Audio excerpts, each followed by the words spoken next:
ఈ రవ్వ లడ్డూలు ఒక 10 నిమిషాల్లో రెడీ అయిపోతాయి. ఇవి చాలా ఫాస్ట్గా తయారవుతాయి, అలాగే టేస్టీగా వస్తాయి. రవ్వ లడ్డూలు చేయడానికి కావలసిన పదార్థాలు: 1 కప్పు బొంబాయి రవ్వ, అర కప్పు ఎండు కొబ్బరి పొడి, 1 కప్పు చక్కెర పొడి, పంచదారను పొడిలా చేసుకోవాలి, కొన్ని క్యాషూ నట్స్, పావు టీ స్పూన్ యాలకుల పొడి, కాచి చల్లార్చిన 2 టేబుల్ స్పూన్ల పాలు. గ్యాస్ ఆన్ చేసి ప్యాన్ తీసుకుందాం.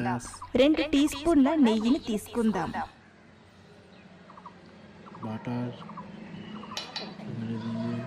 నెయ్యి వేడైన తర్వాత జీడిపప్పులను వేసి ఫ్రై చేసుకుందాం.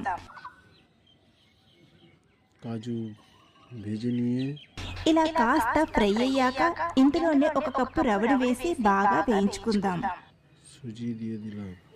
రవ్వ లడ్లను మనం ఫెస్టివల్స్లో కానీ లేదా ఇంటికి గెస్ట్లు వచ్చినప్పుడు కానీ చాలా ఫాస్ట్గా తయారు చేసుకోవాలి.